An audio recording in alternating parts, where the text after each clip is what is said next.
El Hadji Diouf lance une pique au Bayern Munich pour Sadio Mané. L'Arabie Saoudite fonce sur Bernardo Silva.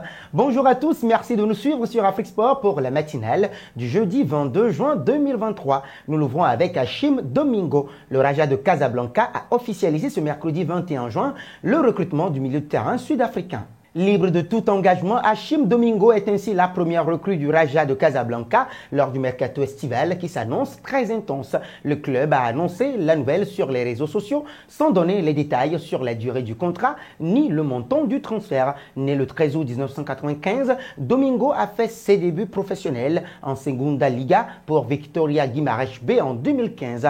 Il s'était engagé par la suite avec Mamelodi Sundowns pour un contrat de 5 ans qui expire cet été. Partons au Gabon avec Denis Wanga. Le Gabon a la tête des mauvais jours après la défaite frustrante à domicile contre la République démocratique du Congo 0-2 dimanche lors de la 5e journée des éliminatoires de la CAN 2023. L'ailier gauche Denis Wanga, 28 ans, 32 caps, 7 buts, s'est lâché sur les Léopards. Si la performance collective laisse à désirer, la prestation individuelle de l'attaquant du Los Angeles FC interpelle encore plus.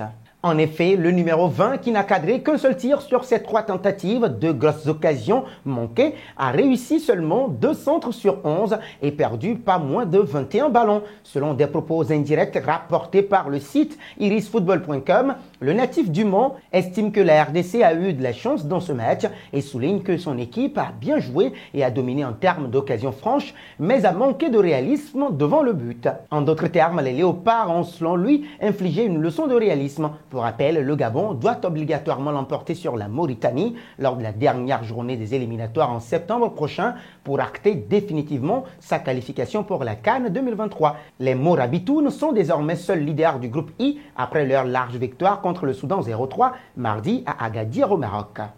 Parlons à présent de Kylian Mbappé. Les joueurs profitent de leurs vacances bien méritées pendant cette fin de saison. Kylian Mbappé, quant à lui, se prépare à visiter le Cameroun, pays de ses ancêtres. Il s'est alors rendu à l'ambassade du Cameroun en France pour boucler ses préparatifs pour son voyage. Selon Camfoot, Kylian Mbappé sera présent au Cameroun le 5 juillet prochain. Pendant son séjour, il assistera à la réhabilitation d'une école pour sourds et muets, laquelle que Yannick Noah supervise. Le capitaine des Bleus d'équipe de France montre ainsi son implication sociale et son souhait de contribuer au progrès de son pays d'origine avec cette action. Kylian Mbappé considère cette visite au Cameroun comme une opportunité personnelle, car elle lui permet aussi de renouer avec ses racines. Il est donc possible que ce retour aux sources inspire les jeunes Camerounais à poursuivre leurs rêves malgré les difficultés qu'ils rencontrent, lesquelles en voulaient à Kylian Mbappé de n'avoir pas opté pour le Cameroun comme nationalité sportive. Ce qui est sûr, avec la France, Kylian Mbappé est déjà champion du monde.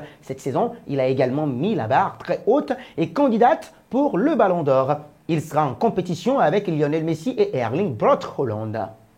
Nous voici arrivés à l'instant quiz avec 3 indices pour connaître notre joueur mystère du jour. Premier indice, je suis un ailier polyvalent de 28 ans. Deuxième indice, je joue en MLS.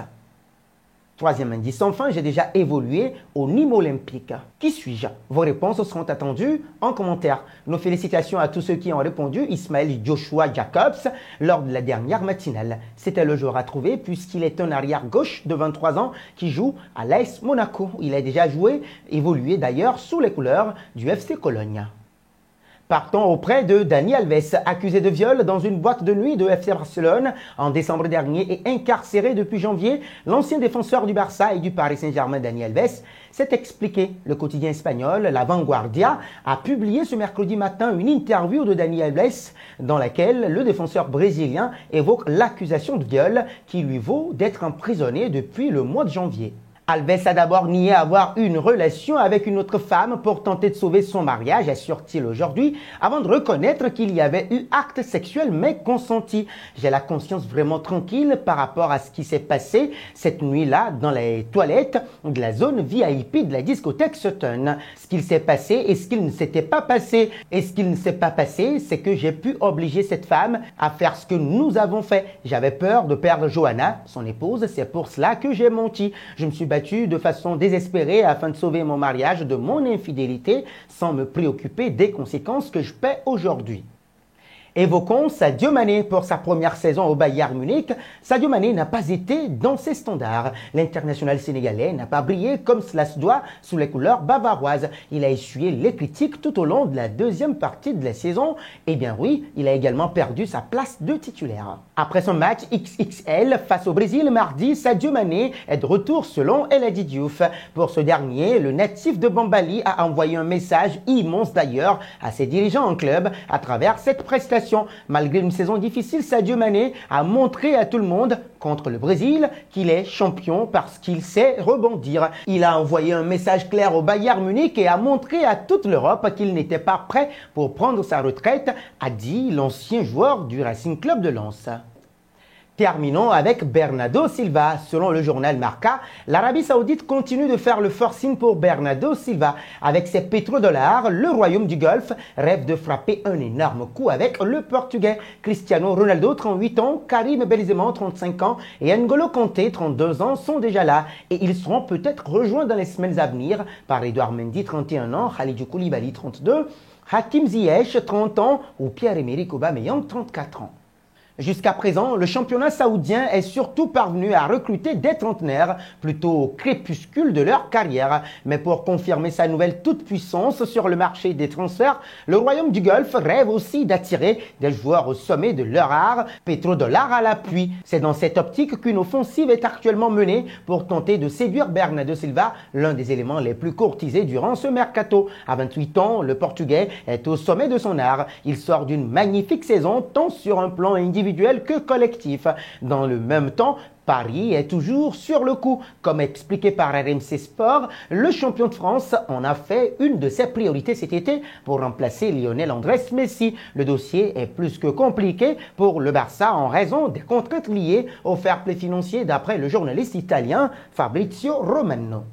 C'est la fin de ce journal matinal que nous refermons avec la question du jour. Pensez-vous que Bernardo Silva devrait rallier l'Arabie Saoudite? Vos réponses seront attendues en commentaire. Mais avant, n'hésitez pas à vous abonner sur Afrique Sport, c'est pour ne rien manquer des informations footballistiques.